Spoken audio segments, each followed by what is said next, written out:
So lots of people have been talking about this swing. Cameron Champ obviously hits it miles, but there's obviously more to his game than that.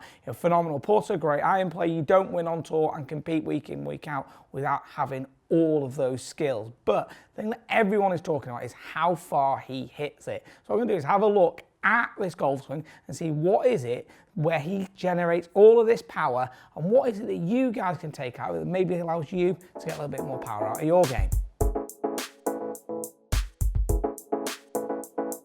So right, having a look at the swing right here, what we're seeing is really solid neutral setup position. I mean, stood to it absolutely brilliantly. To be fair, nearly all the tour players stand to it amazing. Okay, then what we'll see is from the front view here, left-hand side, we'll see that as he starts back, first move, everything's winding up together really nicely, really good wrist set. Little bit later set, it's not quite 90 degrees halfway back, but he gets it fully loaded in the wrist at the top. Now here's the bit for me, is that he's got a massive shoulder rotation, so way beyond 90 degrees here. And anyone that thinks you've got to get power by restricting the hips, you can see here, this is a big hip turn, okay? You don't restrict the hips to get power, so we can see here, those hips are winding up beautifully from the down the line. And at the top of that backswing, we can see the arms are above the shoulders. Okay, so they're a little bit steeper here. And this is, you see this with a lot of the guys. I think a lot of the longer hitters have got longer arms than their torso, so it always tends to sit just a little bit above. But just alluding to just a minute ago, it's a massive hip rotation right here. So that's not something that's going to reduce your power, is by getting those hips to turn. Now for me, here's where we see a huge power source coming from. We'll see that these hips begin to unwind or begin to settle as the weight starts to move and settle into this left side. But the very last thing to move is going to be the club head. So we see how this lower body goes, and we can see how the club head is still moving.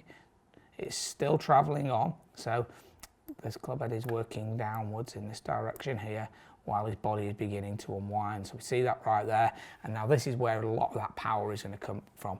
It's how he's able to separate in this transition. So we can see now he's got a little bit of a squat move on the go here. And then from here, as this club is loading in, we see massive amounts of lag, if you like, in terms of this lower body's working towards the target. The club head's been the last thing to move on the way down, and these angles in the wrists have been sort of exaggerated, if you like, but they've increased for sure. Now having a look at this from down the line, we'll see that lower body starts down, and then how those arms are so in front. So this is a massive key for him. So what he does is he has the arms out in front of his body, right here, okay, but this club head has been able to shallow downwards. So this club head is behind the hands, but he's got loads and loads of room at this point. We can see here how that left arm will be very, very slightly tightening against the body. So that means that as he started that sequencing from the ground up, it's sort of increased the angle between the left arm and the shoulders, but he's still got those arms working outwards. What I mean by that is when we have a look at just one more time here at the top, we can see now those arms are working a little bit more out towards the ball. So we trace that ball to the club, it works out towards the ball in that transition. And then we've got this big area of daylight right here. Now what he does is, this is the classic move here of getting a lot of power. He's got loads of force into the ground, and then he's pushing back up and out of the ground.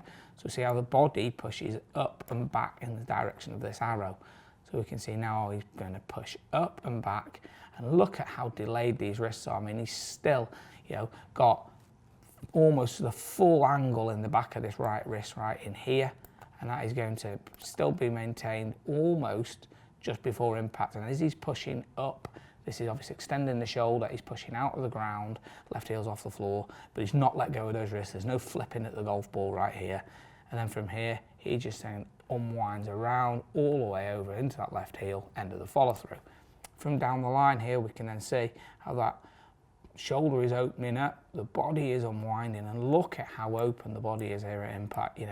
This is really impressive. He obviously had a massive turn at the top. This is a flexibility thing here. Look at how open he's been able to get through impact, but at the same time, he's still able to deliver the club face really neutral, because he hits the ball straight, really straight, considering how hard he's hitting it. Then he's pushing up and out the ground, unwinding, there's been no flip with the hands, and then actually a really smooth look to the finish. Now, where a lot of that power is going to be coming from is in that transition where he's able to separate and increase angles.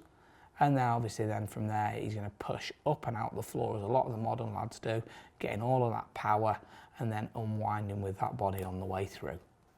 So what we're going to do, guys, we're going to go outside now and have a look at some of the key elements in that swing, have a look at what it is that you could take out of that for your game that can get you some more power.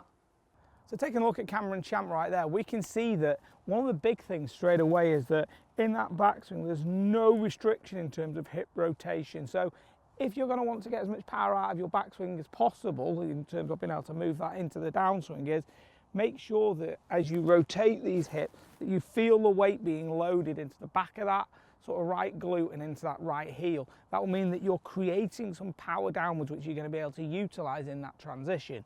We can see that if you actually stop the rotation of the hips, quite a lot of people who end up rising up out of the shot. So one of the things to do is to really increase that rotation, but be aware of where your pressure and weight is moving and how you're loading across your feet. So you can feel that through the spikes and moving it into the back of this right heel. That's going to be the first thing. The second bit is having a look at how you're going to be able to separate better, because he clearly does that absolutely amazingly. So from the top of the backswing here, what he's doing is that club's still setting as he's starting to move on. Now what happens is when you get to the top of the backswing here and you're starting to set, it's as that club is still travelling onwards and the body starts down is what puts all of this load through the golf shaft.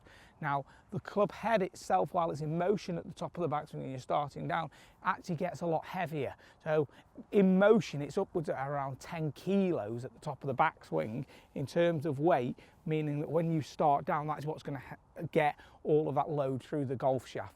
But as we can see there, he's very much starting down with that lower body as that club head is still moving onwards. So how are you going to be able to create some separation? Great drill for you to be able to take away for this is going to be like a step drill, where you step actually in that transition. So what we'd do is we'd start off, feet a little bit closer together than normal. As you get to the top of the backswing, you're going to make a step there first before everything else starts down, which would really get some phenomenal sequencing into your downswing. So we'd start off right here, feet are together, then what we'd do is take it to the top, feel the step, and then start down. So it'd look something like this.